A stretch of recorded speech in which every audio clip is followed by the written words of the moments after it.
Hi, boys and girls. We're going to give this a try and do some reviewing of things that we've done in class. Let's see if this is a help to you. The first thing we're going to talk about is converting measures, feet to yards. I'm going to go through the problem and let's see if you remember what we're supposed to do. Okay? The first thing we need to do is make sure everything we do is in yards because that's what we want to find. Then we're going to box the part that we're very much aware of how we do. And then we have 3 steps, remember? And the second step has a special number.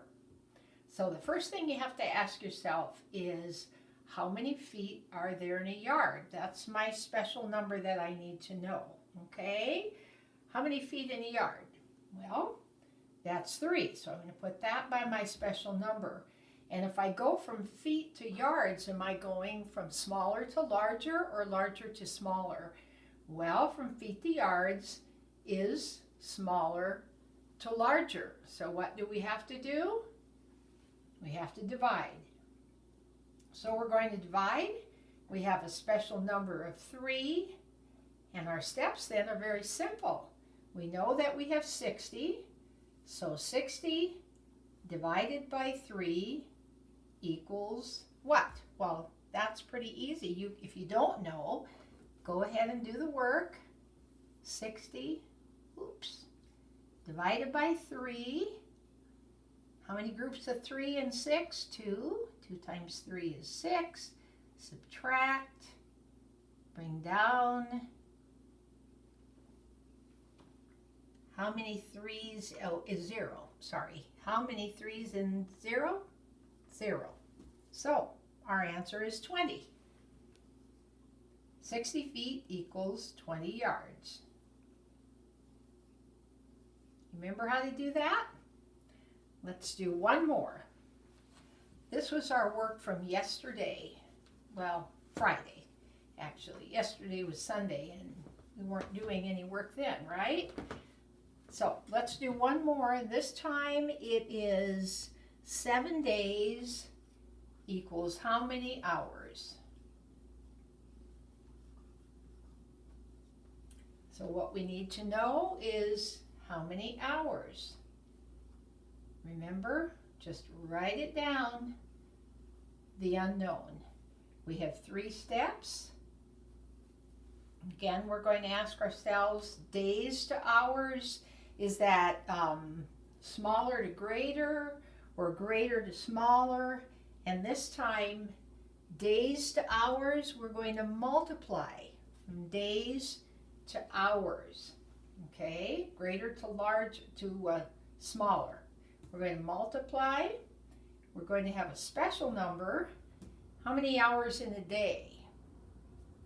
Well, 24. So our special number is 24. So step 3 is going to be 7 times 24. And you can do the work out, but 7 times 24 is 168. Remember, you would just have to do 7 times 24. And your answer is going to be 168 hours. And we'll put it in all 3 places. And that's a review of converting measures. Okay, now another thing I want to go through with you is a little bit of division, because I know some of you have a little bit of trouble with that. So let's just go through a couple of problems and see what we can do. Let's do 73 divided by 7. Okay, the first thing you ask yourself is what? Do you remember? How many groups of 7 are there in 7? Well, there's 1. Now, I should say too, for those of you who have trouble remembering the steps in division, the first step, we've just done it, is to divide. The second step is to multiply.